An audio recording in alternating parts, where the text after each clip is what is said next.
and welcome to the video on blood. First thing we're going to talk about are some of the functions of blood. And if you lived in Vincennes, you would understand this. Trains transport things through Vincennes, and blood transports things all throughout our body. So transportation is the first function. Next function is regulation. This is a pressure regulator, and the blood will regulate things like pH and water balance. This is blood clotting, so that's another function of blood. It protects us by keeping us from bleeding to death. So clotting is another function. And these missiles are protecting this country. Our blood protects us. Our white blood cells and antibodies that are part of our immune system are going to travel through the blood. So blood is involved in protection as well. And finally, temperature regulation. So by controlling where the blood goes, we can control our temperature.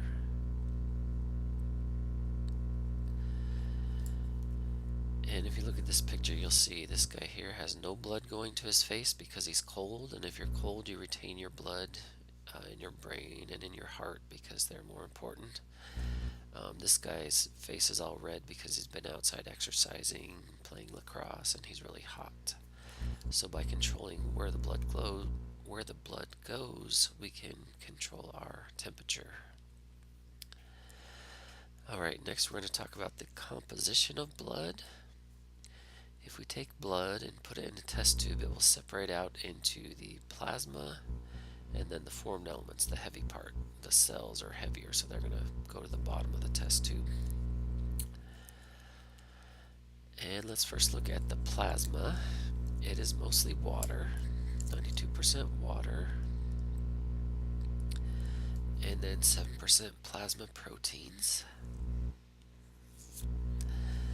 The important ones are the albumins. They're going to attract water, and that's important in maintaining the osmotic pressure, which maintains our blood pressure. We'll talk about that more later. The globulins, which are involved in transportation. Many lipid-soluble things can't travel through the blood, so they need a protein to carry it through the blood. Also, some of the globulins are involved in the immune system. Again, we'll talk about those more later. And another important protein is fibrinogen, which is important for blood clotting. And then you have a few other solutes like electrolytes, like sodium and potassium, nutrients, and wastes. Then for the formed elements, the smallest are the platelets. Platelets are involved in blood clotting. And then we have the white blood cells, which are involved in our immune response. So they keep us safe from foreign invaders. And then the red blood cells, and their primary job is carrying oxygen. Next, we're going to talk about blood cell formation. All blood cells are formed from hemocytoblasts. That's these cells right here. They're stem cells found in the bone marrow. And they're going to divide into lymphoid stem cells. The lymphoid stem cells then will migrate to other tissues and produce lymphocytes. We'll talk more about this when we get to the immune system. And then the myeloid stem cells, they're going to stay in the bone marrow, and they're going to produce all the other blood cells, all the other white blood cells, and the platelets, and the red blood cells. So let's talk next about the most numerous of the formed elements, which are the red blood cells. They're why our blood is red. If we look at the shape of them, they're a biconcave disc. We can see they have, here's one concave surface, and here's the other.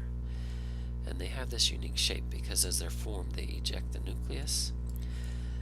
This gives them a super high surface area to volume ratio, which is great for diffusion. You You can see every spot in this cell is very close to the plasma membrane. These cells are very flexible and they can form these stacks called rouleaux. That allows them to fit through capillaries. They don't have a nucleus or other organelles, so they can't repair themselves. Because of this, they have a short lifespan, only about 3 or 4 months. But in that time, they travel about 700 miles just through your bloodstream. Hopefully they don't leave the body, but traveling through your blood vessels, they travel 700 miles in their lifetime.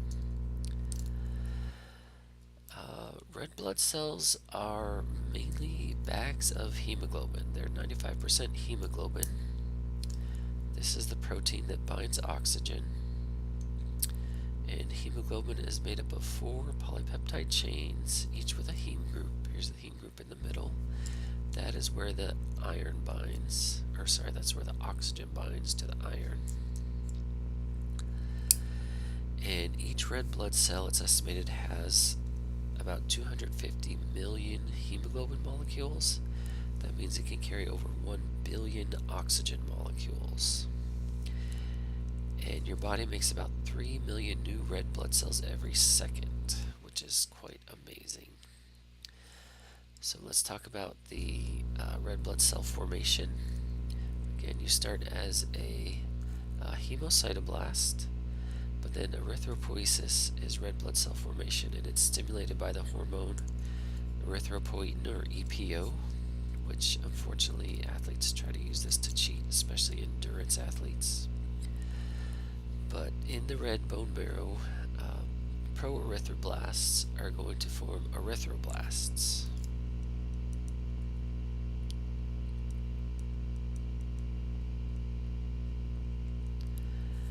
And these erythroblasts, the first step is basically producing ribosomes. They produce a lot of ribosomes there because they're going to need to produce a lot of proteins. And the protein they produce, the main one, is hemoglobin. So they're going to produce ribosomes, then produce hemoglobin. Then the nucleus is ejected, and then they're on their way to becoming a red blood cell. And I mentioned they only last 3 or 4 months. Worn out red blood cells are going to be engulfed by macrophages and broken down.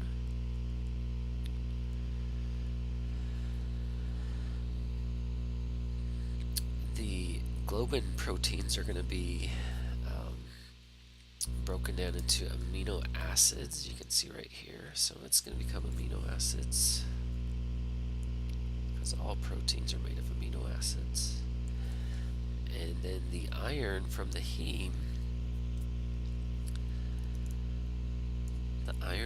is sent to the red bone marrow to produce more hemoglobin.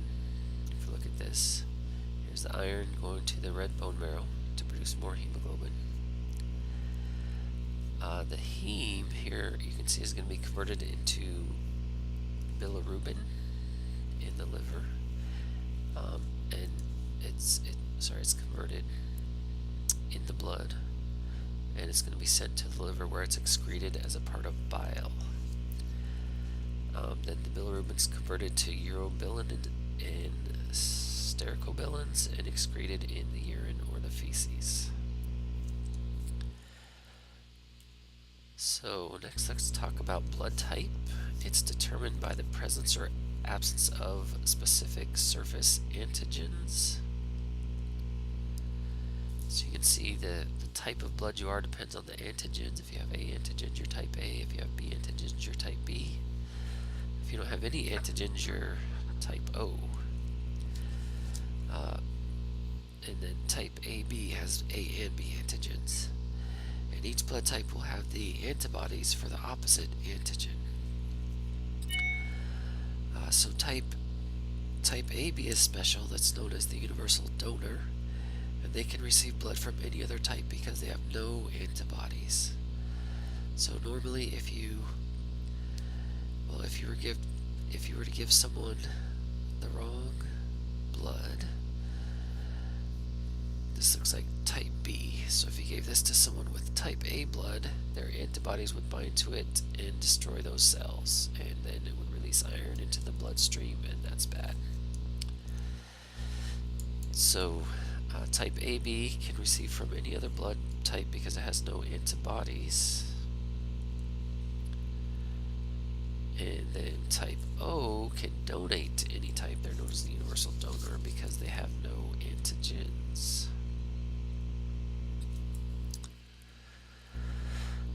Alright, next thing we're going to talk about is hemolytic disease of the newborn. It's caused by a cross-reaction between fetal and maternal blood types.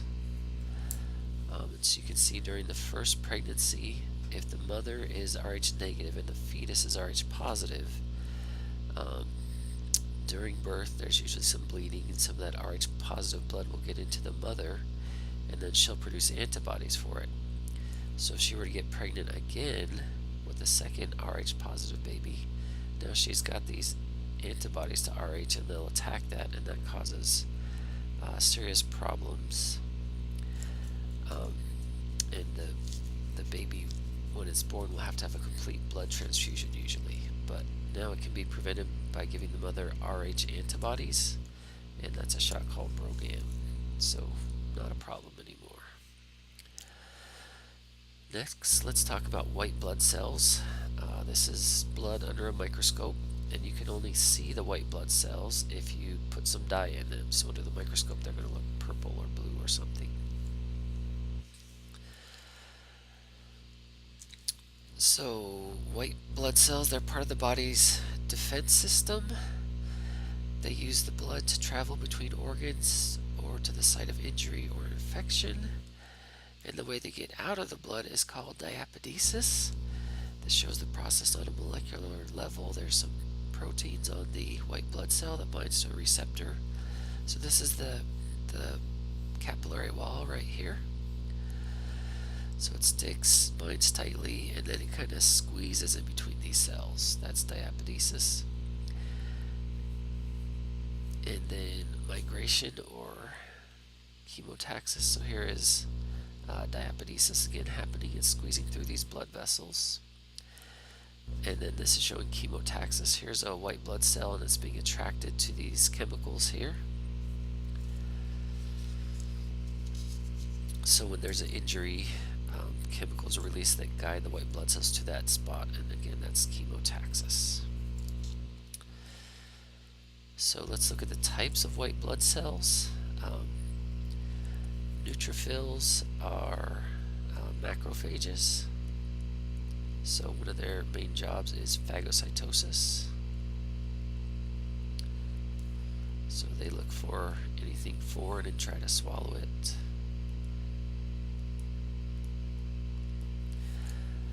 They also release cytotoxic chemicals to attract other white blood cells. Eosinophils, their job is phagocytosis, also reducing inflammation. Basophils release histamine. Histamine causes inflammation. Then monocytes, their main job is phagocytosis. And lymphocytes, we'll talk more about them when we get to the immune system, but they produce antibodies.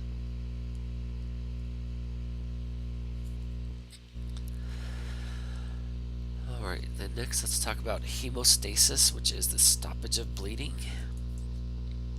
So whenever there's an injury, we go through this process, and the first thing that happens is a vascular spasm. So the blood vessel is going to constrict. That way less blood is going to the injured site. Then we have the platelet phase, where when the blood vessel is injured, it releases these chemicals that attract the platelets. And then there's a positive feedback mechanism where these platelets, they release more chemicals which attract more platelets, and that keeps going until we get to the coagulation phase, where this is the actual blood clotting, where the blood clot is formed. This reaction involves calcium and 11 clotting factors. We're just going to worry about the last steps. So the last step, prothrombin is converted to thrombin.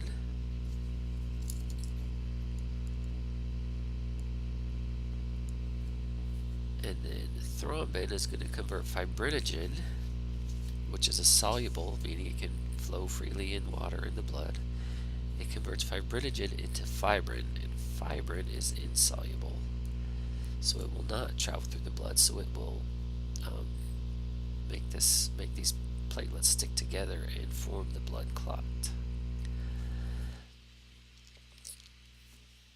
And here's a close-up on a blood clot, and you can see the red blood cells trapped in this fibrin mesh stuff. So that's how we form a blood clot. And then once the fibrin network has formed, the clot retracts. So this is after a few days, it will start to get smaller. And then that scab, if you leave it alone, will just fall off.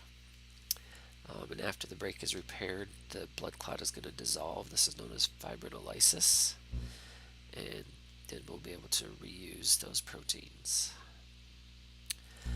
Alright, next thing is blood disorders. First, some nutritional ones. This is iron deficiency anemia, where the body can't produce hemoglobin because you don't have enough iron. With vitamin B12 deficiency, also fewer red blood cells are produced. With calcium and vitamin K deficiency, that's going to affect blood clotting. And then we also have some congenital ones. This is sickle cell anemia congenital, meaning you're born with them. The nutritional ones, it depends on your diet. So this is a picture of blood with sickle cell anemia.